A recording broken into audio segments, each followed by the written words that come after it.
مفتی صاحب بتائیے کہ زبان، جیسے کہ آپ نے حدیث مبارکہ کا حوالہ دیا کہ زبان اگر سیدھی ہے تو پورا وجود سیدھا ہے، اور زبان اگر سیدھی ہے تو ظاہر ہے میں یوں کہوں کہ فرد سے لے کے معاشرہ سیدھا ہے. ٹھیک ہے جی، اس کے ثمرات پہ ہم پہلے بات کرتے ہیں نا بنیادی طور پہ.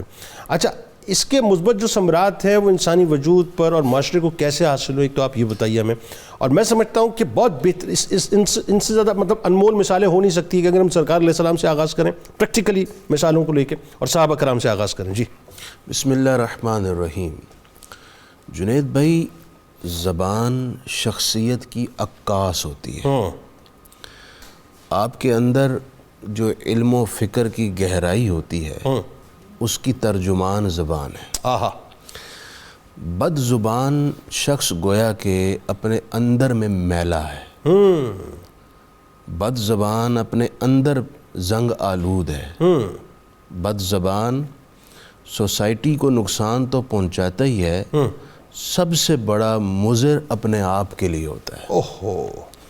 کیونکہ جو بد زبان شخص ہے اس کی بد زبانی سے معاشرے کی نظر میں وہ ریجیکٹڈ ہوتا ہے. لوگوں کی نظروں میں وہ مطعون، مذموم اور بالکل ایسا شخص کہلاتا ہے جس کی لوگ پرواہ نہیں کرتے. ٹھیک. تو جب وہ اپنے آپ کو ہی گرا بیٹھا، کچل بیٹھا، تو اس لیے سب سے زیادہ وہ اپنی ذات کے لیے نقصان دہ ہوا. درست.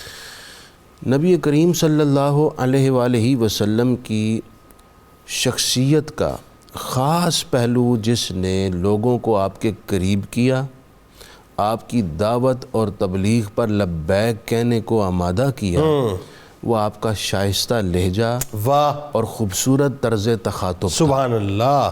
جس کا ذکر قرآن مجید میں اللہ تعالیٰ نے خود فرمایا.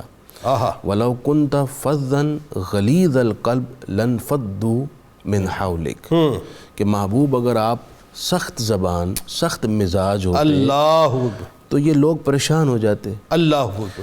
اللہ تعالیٰ نے مہربانی کی اور آپ پر اپنا فضل فرمایا، آپ کو طرز تخاطب اور بولنے کی اعلیٰ خصوصیت سے نوازا، اللہ. جس بنا پر لوگوں کا، دیوانوں کا ہر وقت آپ کے نزدیک جھرمٹ رہتا ہے. یعنی زباں شیریں جگت گیری. جھگت گیری.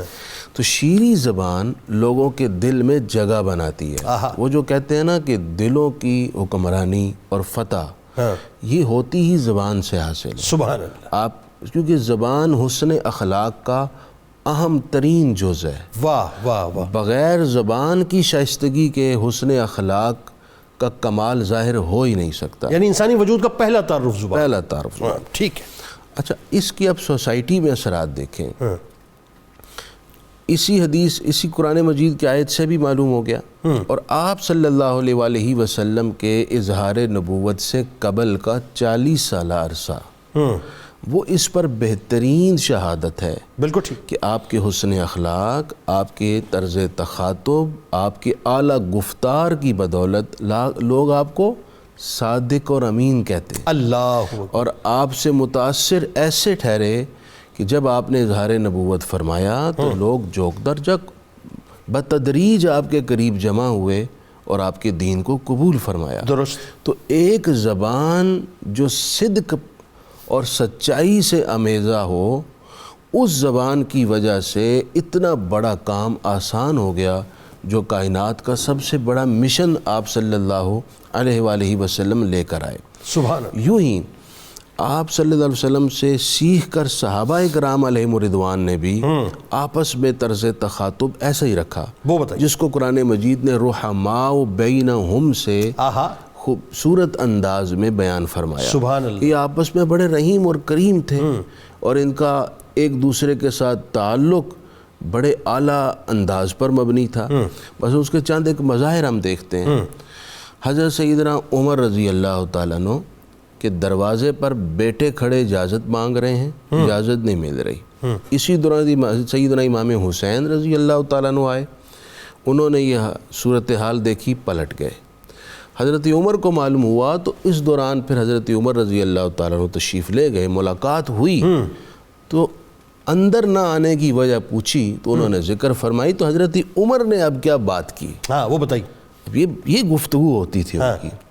فرمایا کہ حل انت مثلہ، کیا آپ ابن عمر کی مثل ہیں؟ ہائے ہائے ہائے، میرے نزدیک ابن عمر آپ کی مثل نہیں ہے۔ حل انبت الشعر علی رأسی، ہمارے سروں پر جو بال ہیں یہ آپ کی وجہ سے ہیں، یعنی جو میری جتنی عزت ہے، وقار ہے، ہائے ہائے، یہ آپ کے خاندان کی بدولت ہے۔ اللہ، یہ خوبصورت کلام ہوتا تھا صحابہ اکرام علیہ، اسی طرح حضرت ابو بکر، حضرت عمر کا، اسی طرح حضرت ابو بکر، حضرت علی کا اللہ۔ یہ کلام ہوا کرتا تھا۔ اچھا، ایک صدیق مرتبہ اکبر رضی اللہ تعالیٰ عنہ اپنی زبان مبارک کو پکڑ کر یہ مطلب بہت اپنے آپ کو تنبیہ فرماتے ہیں نا، بڑی ناک و چنے چبواتی ہے، وہ بھی یہ بھی امت کو سکھانے کے لیے ترجمہ ایسے یہ تعلیم و تربیت کے لیے، ان کا ایک قول اور فعل ہماری تربیت کے لیے ہے۔ اور شروع میں آپ نے ایک جو بات کی ہے تو میرے ذہن میں فوراً قرآن مجید سورہ قاف کی آیت آئی، ما یلفظ من قول الا لدیہ رقیب عتید۔ اللہ تعالیٰ نے فرمایا کہ بندو، جو بھی تم بات کرتے ہو، ٹھیک ہے، تمہارے پاس اللہ تعالیٰ کی طرف سے ایک رقیب اور عتید ہے۔ ہاں ٹھیک ہے، رقیب کہتے ہیں مونیٹر کو، ایک نگران کو، ٹھیک، ایک لکھنے والے کو، ٹھیک ہے، اور عتید کہتے ہیں جو بڑا مستعد ہو، ہر وقت تیار رہتا ہو۔ بالکل ٹھیک، تو تمہارے پاس اللہ تعالیٰ کی طرف سے لکھنے والے فرشتے ہر وقت تیار ہیں، جو تم بات کرتے ہو فوراً لکھ لیتے ہیں۔ صرف ایک جملہ کہوں گا جو 1000 باتوں کا، کروڑ باتوں کا نچوڑ ہے، وہ کیا؟ جس کو امام ابو داؤد نے کہا کہ یہ حدیث 1,00,000 احادیث کے برابر ہے۔ وہ کیا؟ من حسن اسلام المرء ترکہ ما لا یعنی۔ آپ صلی اللہ علیہ وآلہ وسلم نے فرمایا مسلمان کے اسلام کی بیوٹی اور حسن یہ ہے کہ وہ اپنے آپ کو فضول باتوں سے مجتنب رکھتا ہے۔